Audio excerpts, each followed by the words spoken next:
नमः पार्वती पतये हर हर महादेव।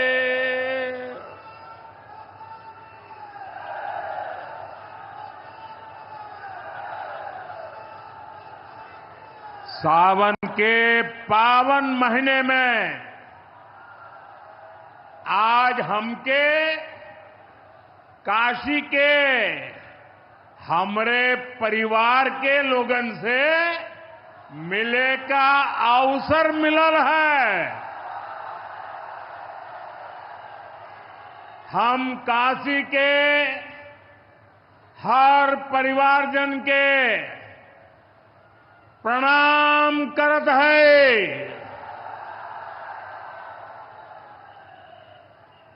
यूपी के मुख्यमंत्री योगी आदित्यनाथ जी, डिप्टी सीएम केशव प्रसाद मौर्य जी, ब्रजेश पाठक जी, पटना से हमारे साथ जुड़े कृषि मंत्री शिवराज सिंह चौहान जी,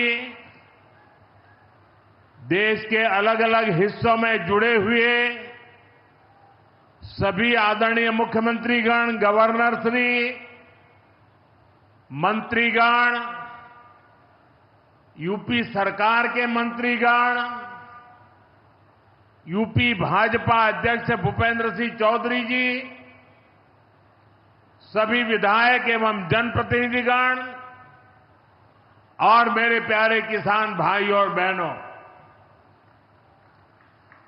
और विशेष रूप से काशी के मेरे मालिक जनता जनार्दन,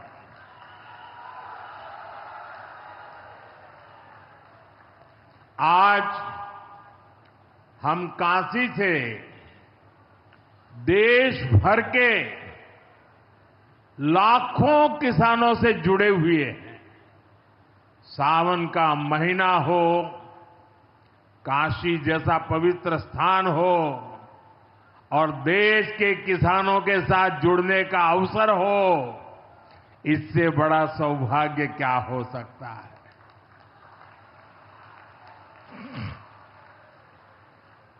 आज मैं ऑपरेशन सिंदूर के बाद पहली बार काशी आया हूं।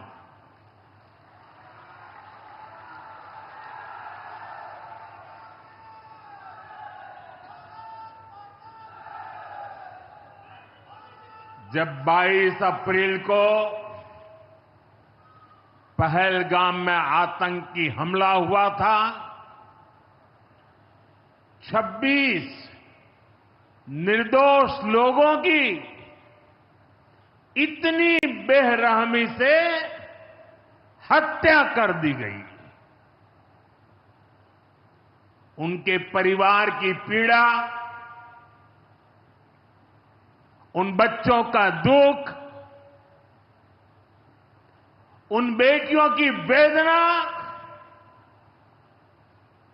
मेरा हृदय बहुत तकलीफ से भर गया था। तब मैं बाबा विश्वनाथ से यही मना रहा था कि सभी पीड़ित परिवारों को ये दुख सहने की हिम्मत दे।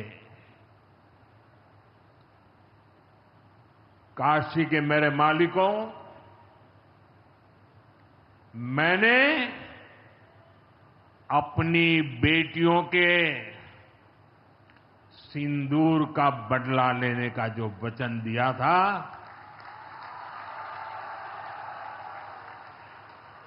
वो भी पूरा हुआ है।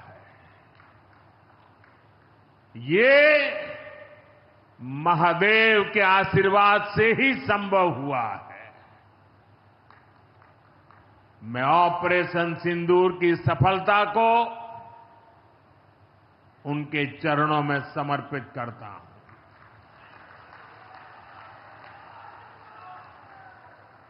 साथियों,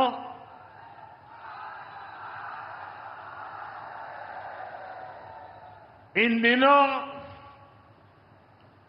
जब काशी में गंगा जल लेकर जाते हुए शिव भक्तों की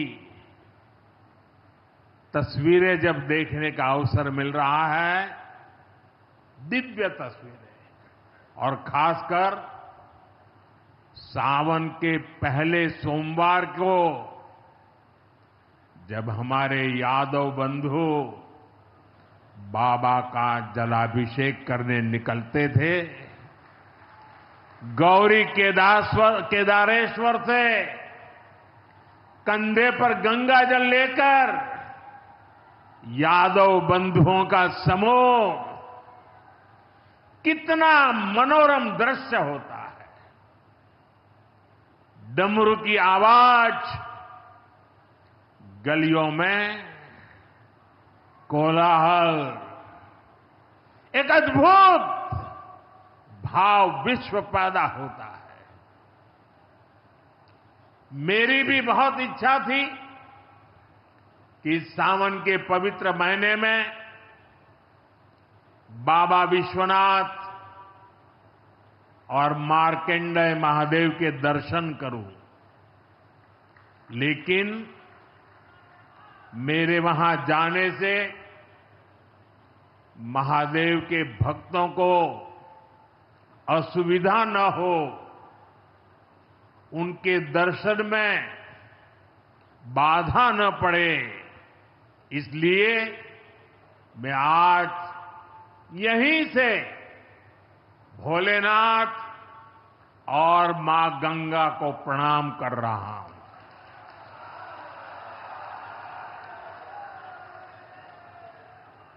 हम सेवापुरी के ई मंच से बाबा काशी विश्वनाथ के प्रणाम करत है। नमः पार्वती पते हर हर महादेव।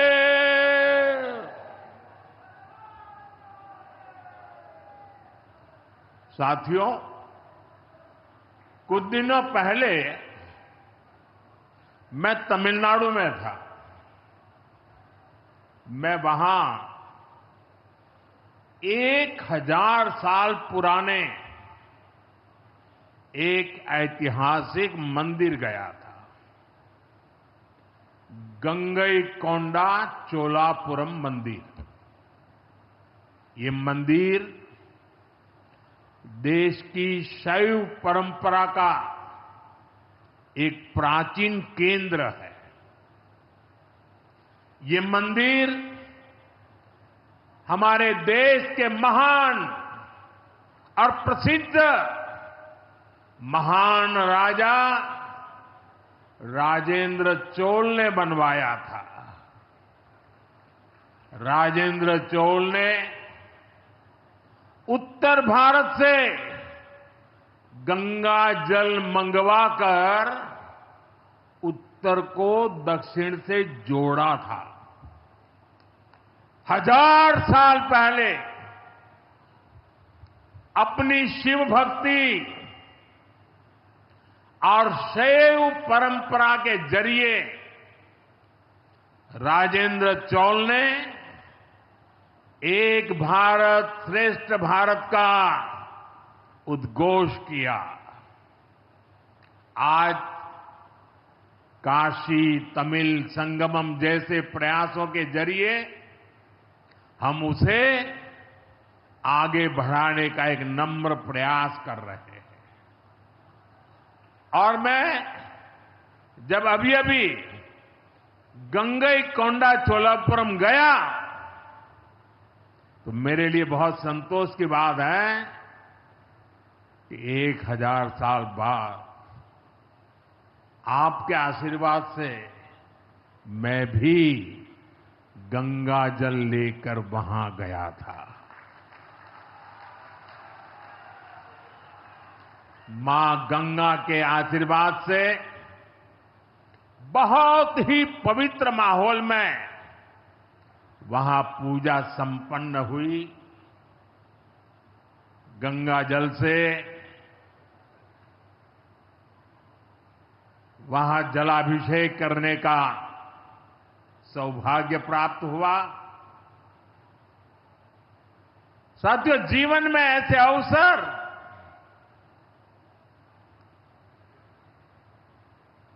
बहुत प्रेरणा देते हैं।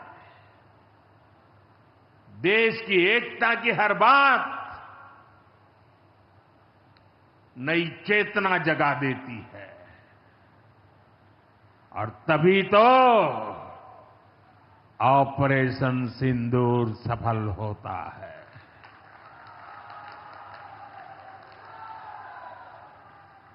140 करोड़ देशवासियों की एकता ऑपरेशन सिंदूर की ताकत बन जाती है। साथियों, ऑपरेशन सिंदूर जवानों के पराक्रम का वो पल और आज किसानों को प्रणाम करने का अवसर। आज यहां एक विराट किसान उत्सव का आयोजन हो रहा है। देश के 10 करोड़ किसान भाइयों बहनों के खातों में 21,000 करोड़ रुपए पीएम किसान सम्मान निधि के रूप में भेजे गए हैं। और जब काशी से धन जाता है ना, वो तो अपने आप प्रसाद बन जाता है।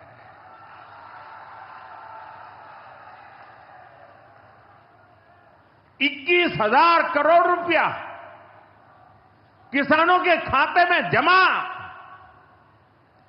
साथियों, आज यहां भी 2,000 करोड़ रुपए से ज्यादा की विकास परियोजनाओं का लोकार्पण और शिलान्यास भी हुआ है।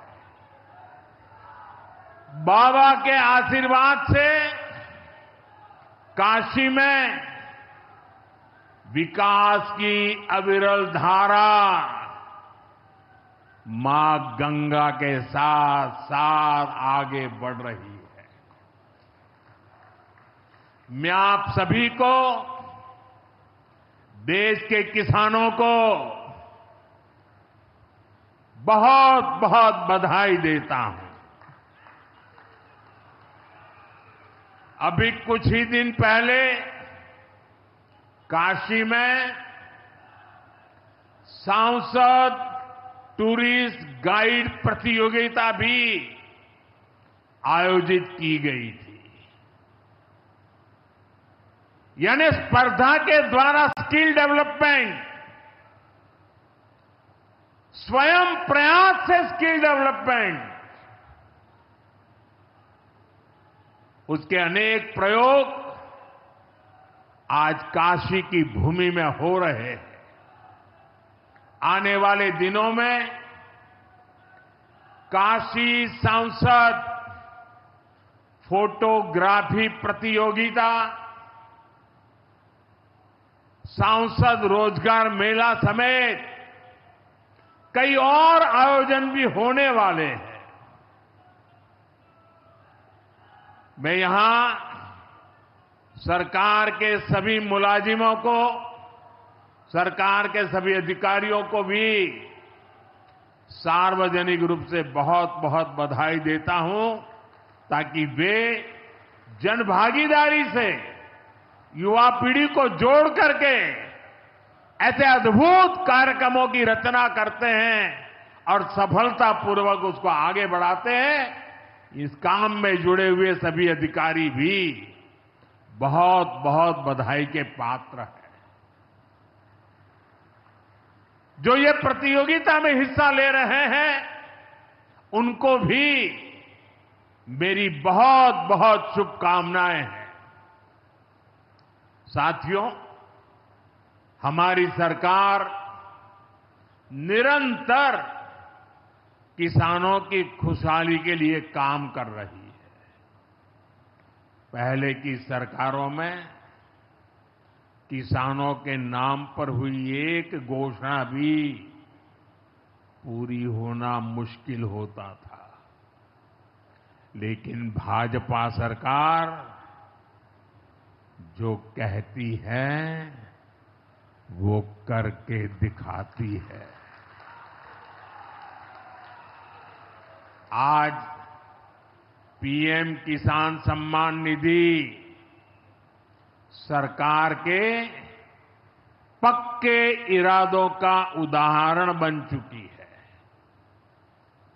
भाइयों बहनों, आपको याद होगा 2019 में जब पीएम किसान सम्मान निधि शुरू हुई थी, तब सपा, कांग्रेस जैसे विकास विरोधी लोग, विकास विरोधी दल कैसी कैसी अफवाहें फैला रहे थे, लोगों को गुमराह कर रहे थे, किसानों को उलझन में डालते थे। कोई कहता था मोदी भले योजना लाया, लेकिन 2019 का चुनाव जाएगा, ये सब बंद हो जाएगा। इतना ही नहीं, मोदी ने जो पैसा अभी जमा किया है ना, वो भी वापस निकाल देगा। कैसा झूठ बोलते हैं। और यही देश का दुर्भाग्य है कि निराशा की गर्त में डूबा हुआ विरोधी मानसिकता वाले लोग ऐसी ही झूठी सच्चाई को लेकर के जी रहे हैं। ये सिर्फ किसानों से, देश के लोगों से झूठ बोल सकते हैं। आप मुझे बताइए, क्या इतने वर्षों में कभी एक भी किस्त बंद हुई क्या? पीएम किसान सम्मान निधि बिना ब्रेक के जारी है। आज तक 4.25 लाख करोड़ रुपए, आंकड़ा याद रखना, 4.25 लाख करोड़ रुपए किसानों के खाते में भेजे जा चुके हैं। जरा आप मेरे साथ बोलेंगे कितने? 4.25 लाख करोड़। कितने? कितने? कितने? और ये 4.25 लाख करोड़ इतने रुपये किसके खाते में जमा किए? किसके खाते में जमा किए? मेरे किसान भाई बहनों के खाते में जमा किए। यहां यूपी के भी करीब 2.5 करोड़ किसानों को इसका लाभ मिला है। यूपी में किसानों को इस योजना के 90,000 करोड़ रुपए से ज्यादा भेजे गए हैं। इतना ही नहीं, मेरी काशी के किसानों को भी करीब करीब 900 करोड़ रुपए मिले हैं।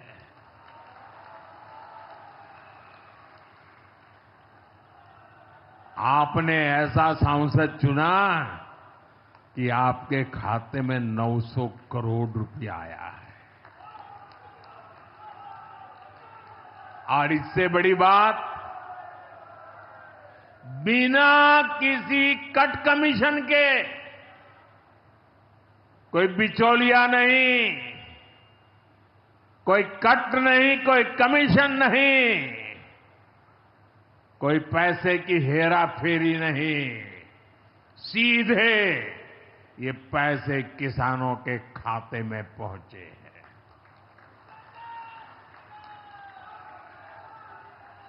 और मोदी ने ये परमानेंट व्यवस्था बना दी है। ना लीकेज होगी, न गरीब का हक छीना जाएगा। साथियों, मोदी के विकास का मंत्र है, जो जितना पिछड़ा उसे उतनी ज्यादा प्राथमिकता। जो जितना पिछड़ा उसे ज्यादा प्राथमिकता।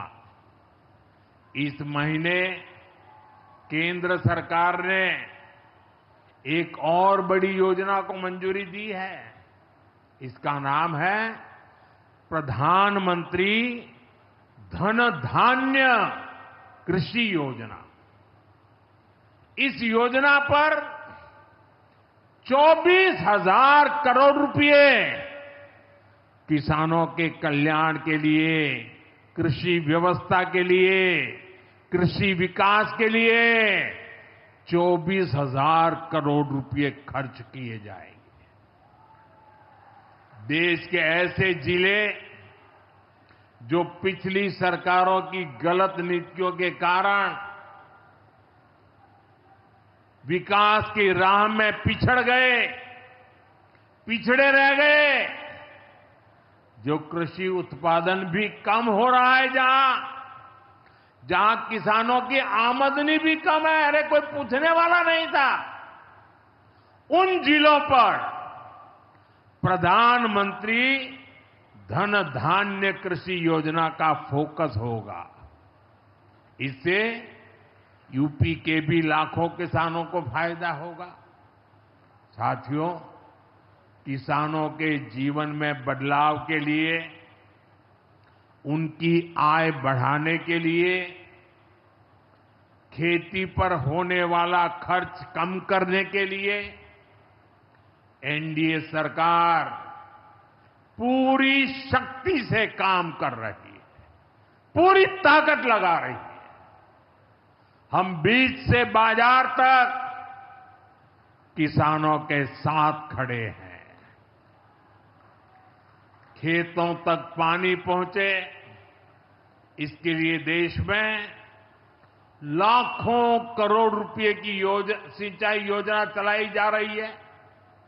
साथियों, किसानों के सामने एक बड़ी चुनौती मौसम की होती रही है। कभी ज्यादा बारिश हो गई, कभी ओला गिर गया, पाला पड़ गया। किसानों को इससे सुरक्षा देने के लिए पीएम फसल बीमा योजना शुरू हुई। इस योजना के तहत, यह आंकड़ा भी याद रखिए, इस बीमा योजना के तहत अब तक 2.25 लाख करोड़ रुपए, 2.25 लाख करोड़ रुपए से ज्यादा का क्लेम किसानों को दिया जा चुका है। बीमा के माध्यम से 2.25 लाख करोड़ रुपया। कितना बताएंगे? कितना? 2.25 लाख करोड़ रुपया। साथियों, हमारी सरकार यह भी सुनिश्चित कर रही है कि आपको आपकी फसल की सही कीमत मिले।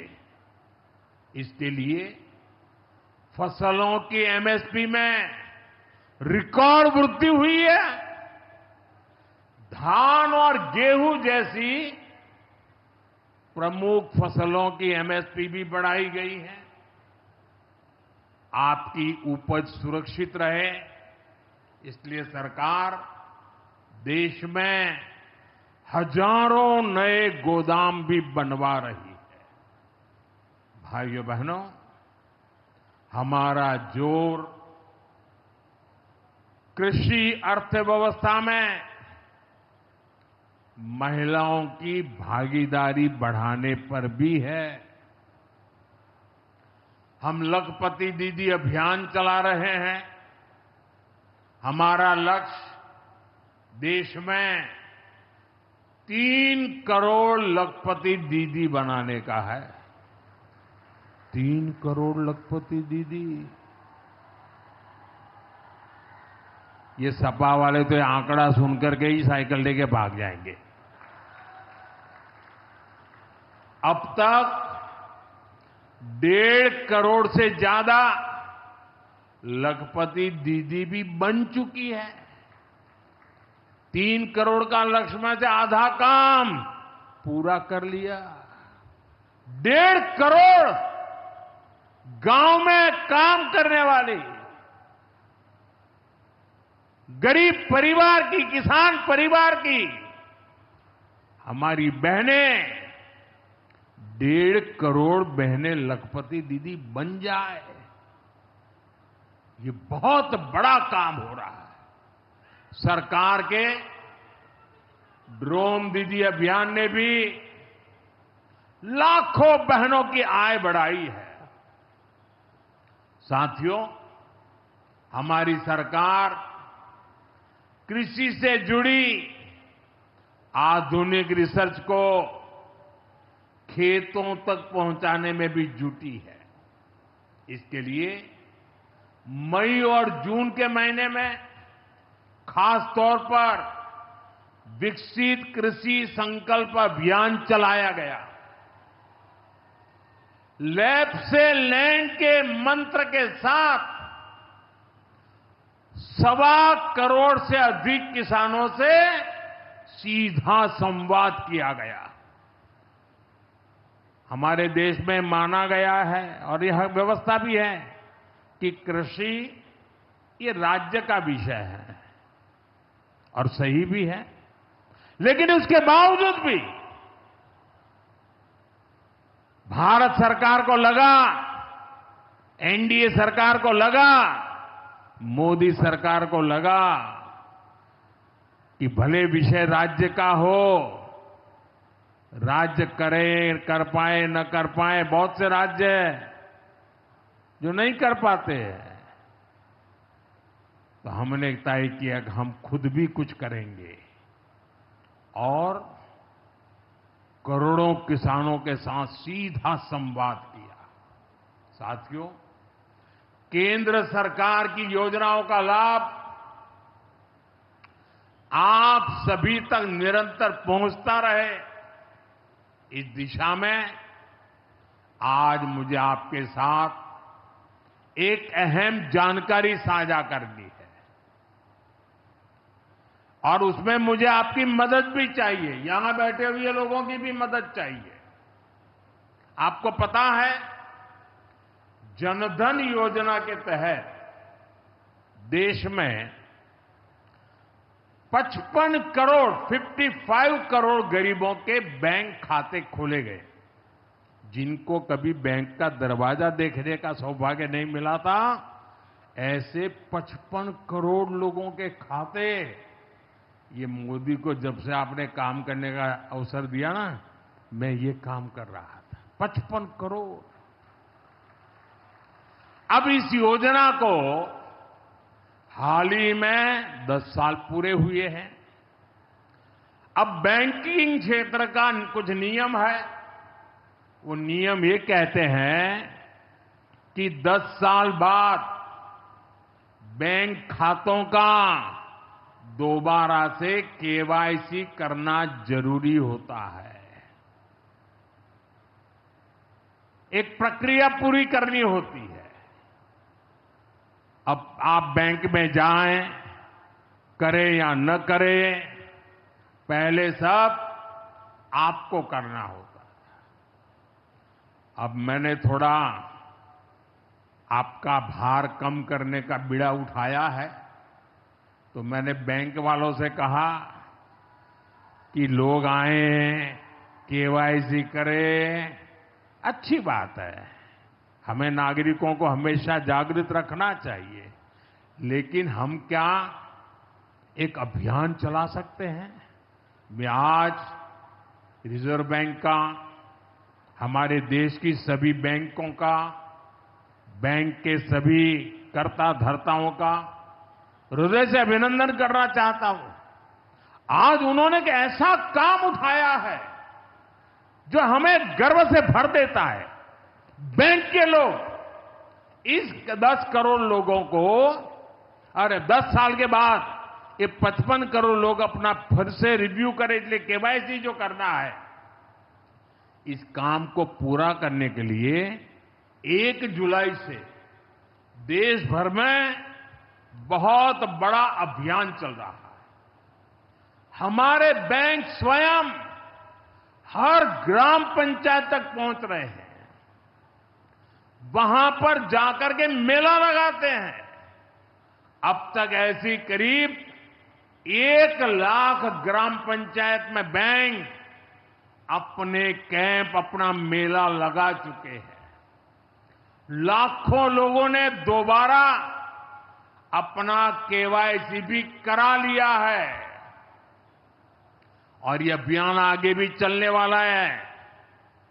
मैं ऐसे हर साथी जिसका जनधन खाता है उससे आग्रह करूंगा कि वो फिर से अपना केवाईसी जरूर करा ले।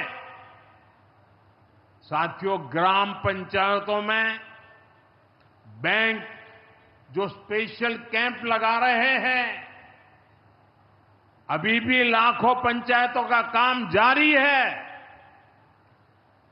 मैं समझता हूं कि इन कैंप का फायदा उठाना चाहिए और उसके कई फायदे हैं।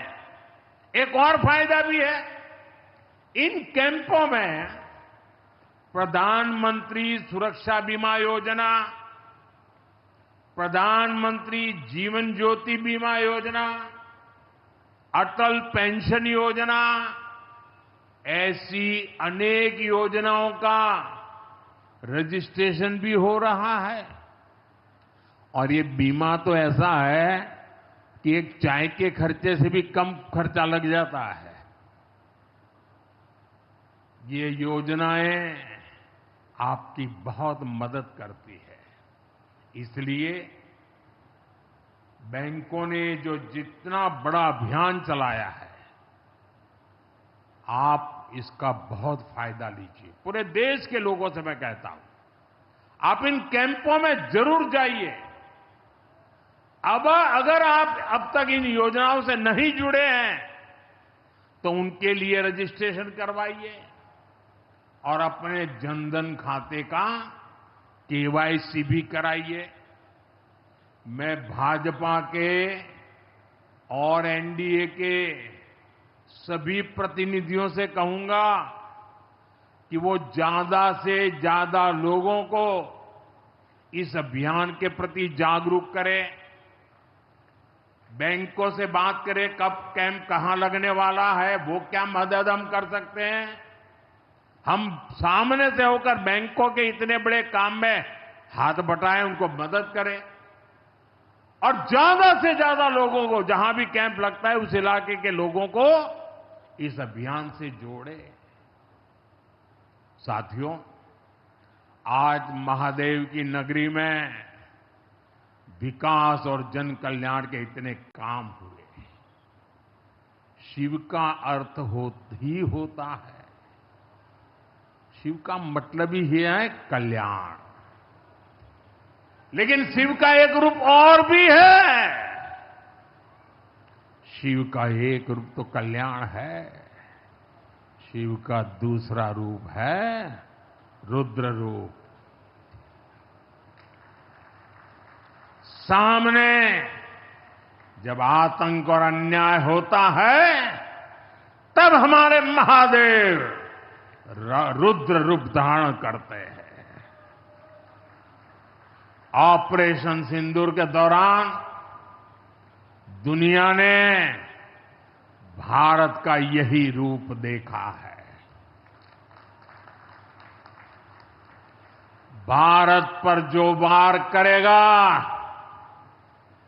वो पाताल में भी नहीं बचेगा।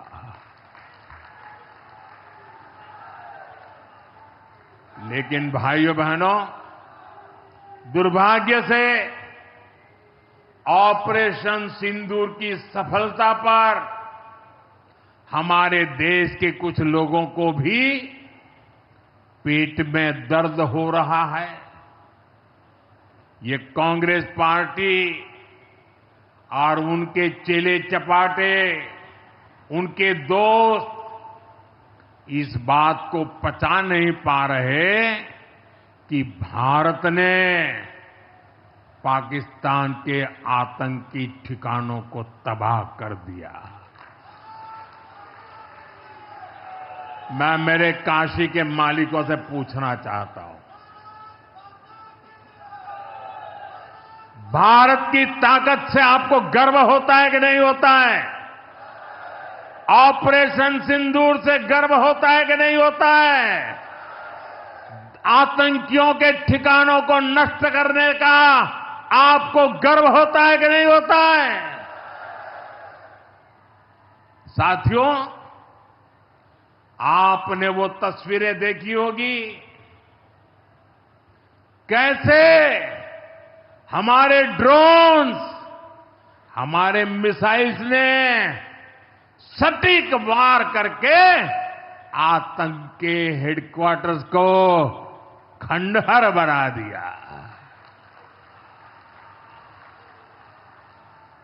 पाकिस्तान के कई सारे एयरबेस तो आज भी आईसीयू में पड़े हैं। पाकिस्तान दुखी है, ये तो सब कोई समझ सकता है, लेकिन पाकिस्तान का ये दुख कांग्रेस और सपा से सहन नहीं हो पा रहा। उधर आतंक का आकार होता है, इधर कांग्रेस सपा वाले आतंकियों की हालत को देखकर रोते हैं। साथियों, कांग्रेस हमारी सेनाओं के पराक्रम का लगातार अपमान कर रही है। कांग्रेस ने ऑपरेशन सिंदूर को तमाशा कहा है। आप मुझे बताइए,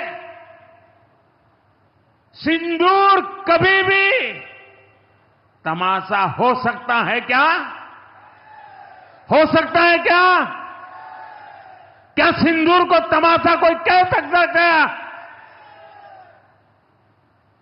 हमारी सेना का पराक्रम और बहनों के सिंदूर का बदला तमाशा कहने की ये हिम्मत, ये निर्लज्जता, भाइयों बहनों, वोट बैंक और तुष्टीकरण की इस राजनीति में ये समाजवादी पार्टी भी पीछे नहीं है। ये सपा के नेता संसद में कह रहे थे, पहलगाम के आतंकवादियों को अभी क्यों मारा? अब बताइए, क्या उनको पूछ फोन करूं क्या? सपा वालों को मारूं क्या ना मारूं? कोई मुझे बताए भाई, सामान्य बुद्धि से बताए, क्या आतंकवादियों को मारने के लिए भी क्या इंतजार करना चाहिए क्या? क्या उन्हें भागने का मौका देना था क्या? ये वही लोग हैं जो यूपी में जब सत्ता में थे तब आतंकवादियों को क्लीन चिट देते थे, बम धमाके करने वाले आतंकियों से मुकदमे वापस लेते थे। अब उन्हें आतंकवादियों के मारे जाने पर परेशानी हो रही है। इन्हें ऑपरेशन सिंदूर के नाम पर परेशानी हो रही है। मैं इन लोगों को काशी की धरती से कहना चाहता हूं, ये नया भारत है।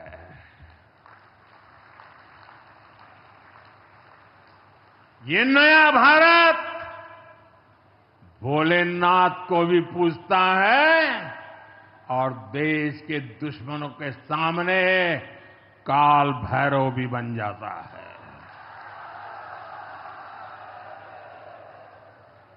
साथियों, ऑपरेशन सिंदूर के दौरान भारत के स्वदेशी हथियारों की ताकत पूरी दुनिया ने देखी है। हमारे एयर डिफेंस सिस्टम, हमारी स्वदेशी मिसाइलें, स्वदेशी ड्रोन्स, इन्होंने आत्मनिर्भर भारत की ताकत को साबित किया है।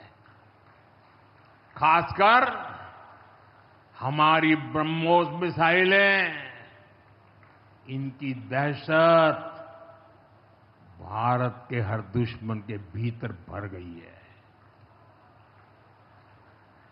पाकिस्तान में कहीं यूं ही ब्रह्मोस आवाज आ जाए ना तो नींद नहीं आती।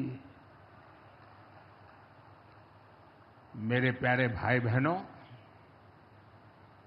मैं यूपी का सांसद हूं। यूपी के सांसद के नाते मुझे खुशी है कि वो ब्रह्मोस मिसाइलें हमारे यूपी में भी बनेगी।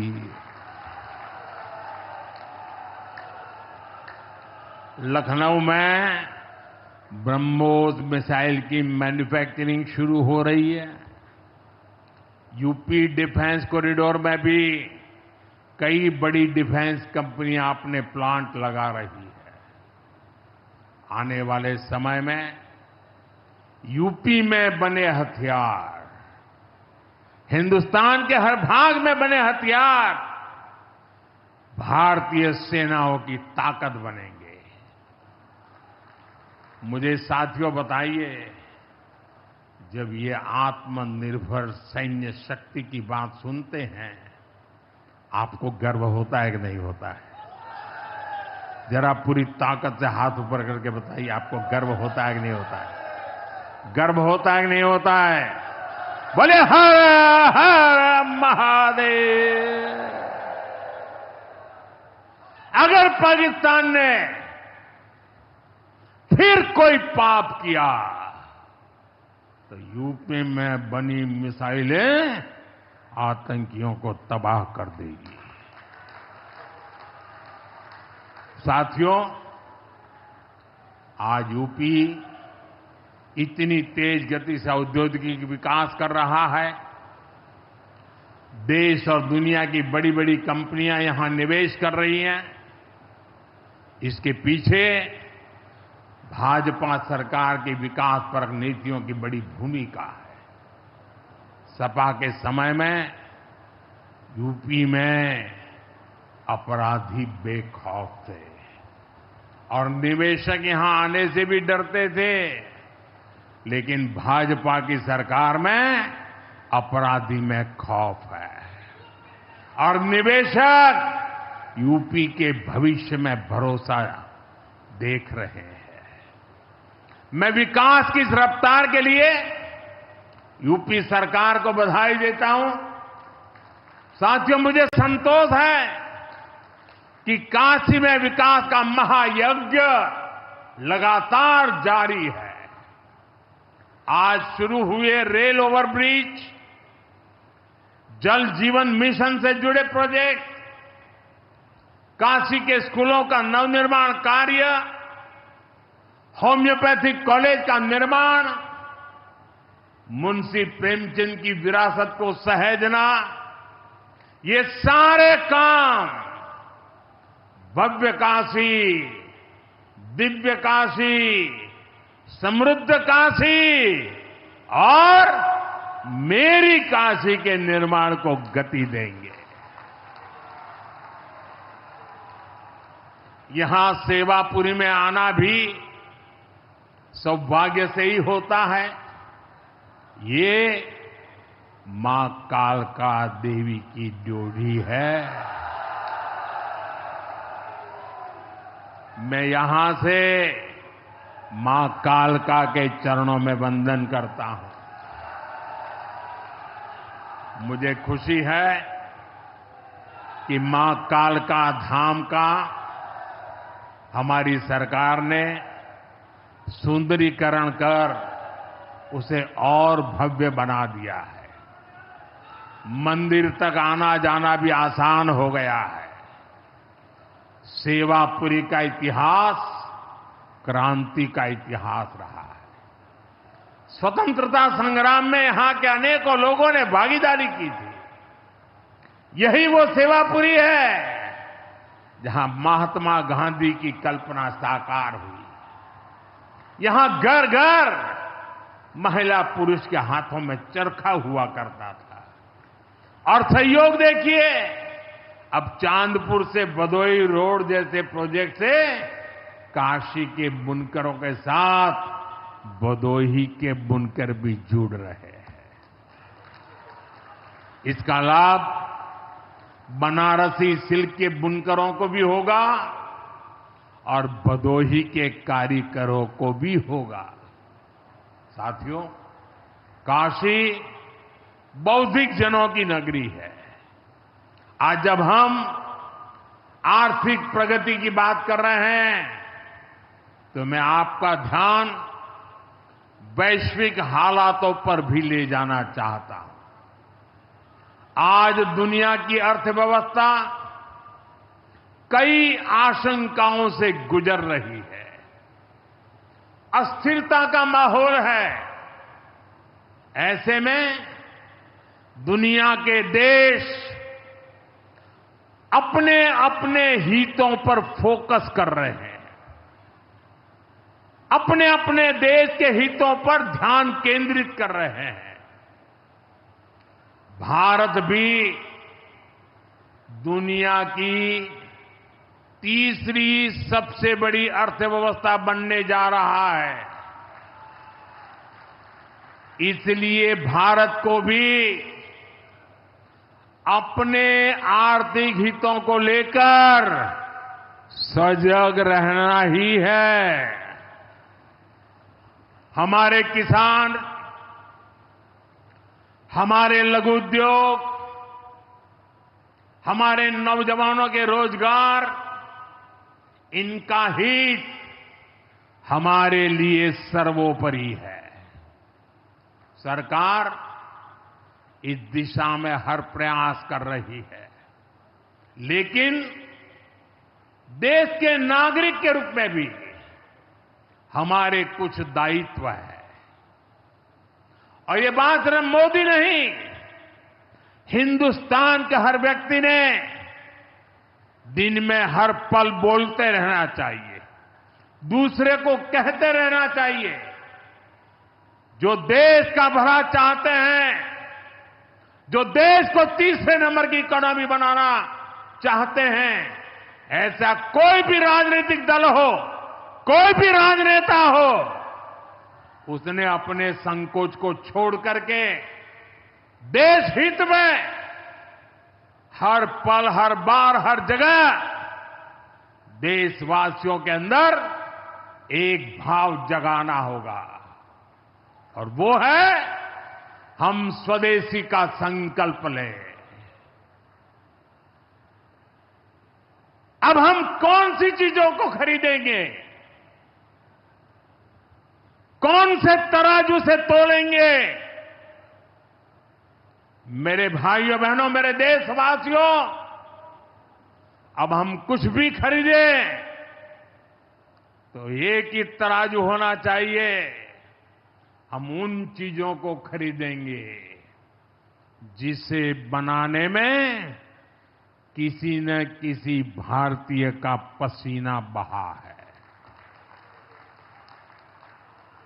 और जो चीज भारत के लोगों द्वारा बनी है, भारत के लोगों के कौशल्य से बनी है, भारत के लोगों के पसीने से बनी है, हमारे लिए वह स्वदेशी है। हमें vocal for local, vocal for local मंत्र को अपनाना होगा।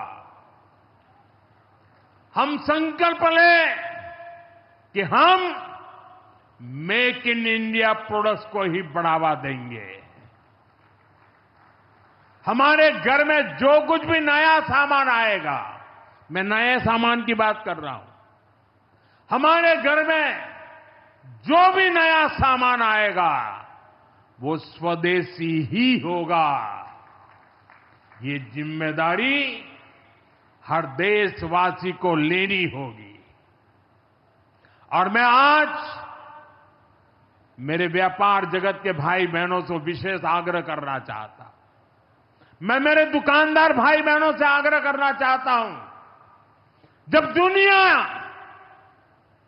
इस प्रकार से अस्थिरता के माहौल से गुजर रही है, तब हम भी, चाहे व्यापार हो, छोटी दुकान हो, कारोबार करते हो,